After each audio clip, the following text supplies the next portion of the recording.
Hello, everyone.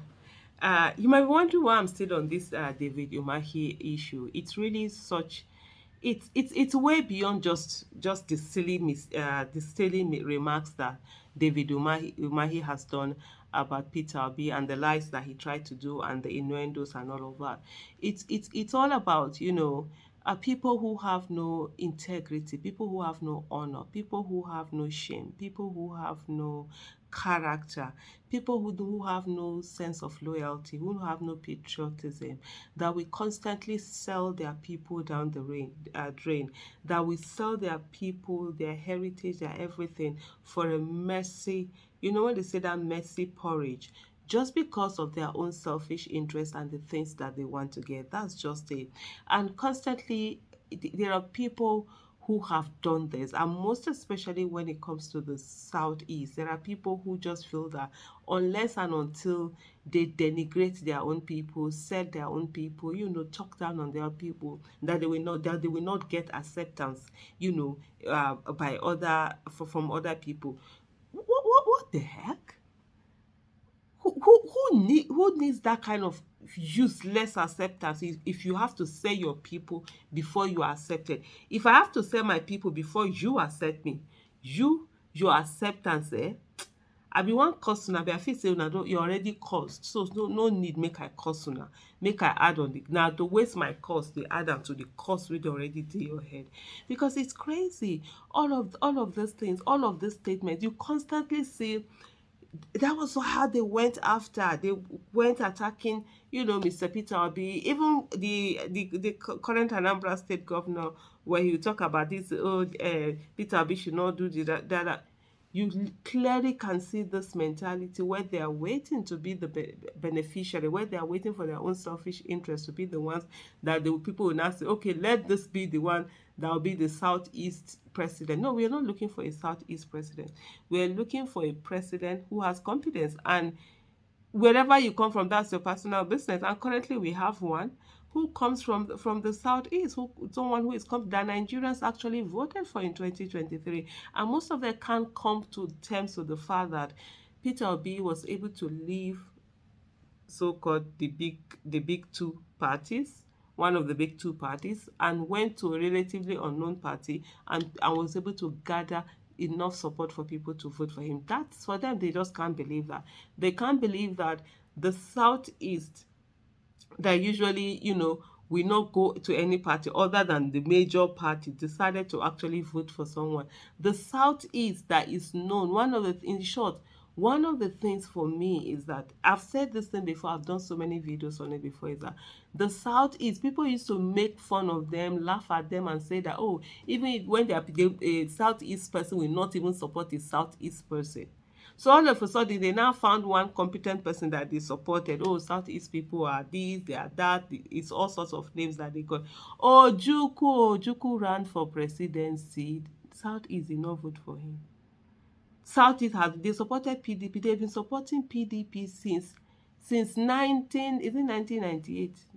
Or when did we have that election? Since PDP came on, up until last election, when glaringly the person that should be, get that ticket, the whole machineries, whatever, PDP loved money more than, a competent candidate.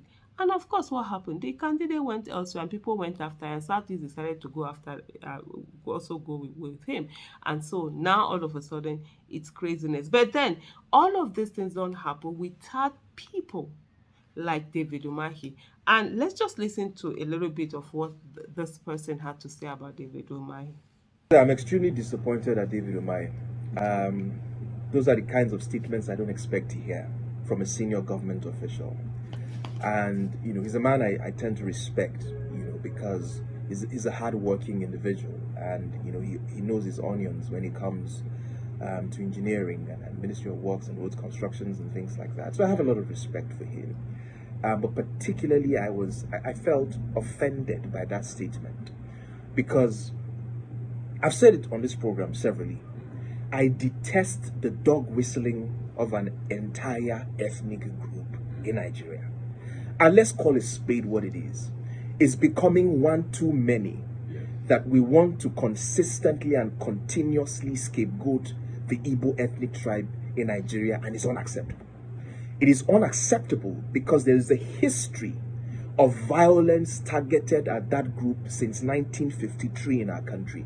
Listen, Caesar, a meeting was held in Lagos, not necessarily a meeting, in Parliament. Anthony Nahoro moved a motion. Ha, ha, ha, ha, ha.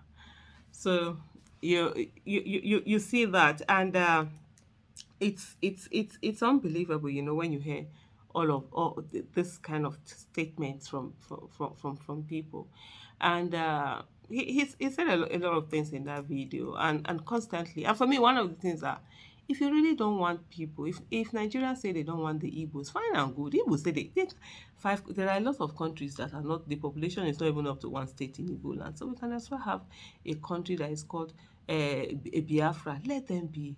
Let everybody be. If Nigeria doesn't want to work together, then let it be. If we're going to work together, and then let people be.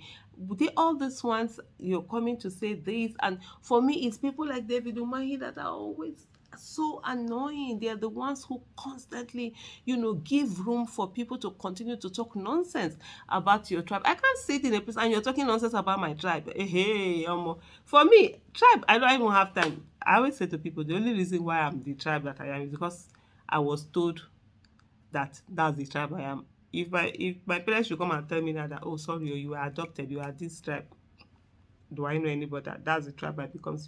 So for me, I'm never someone who is fixated about tribe. But I can't sit down.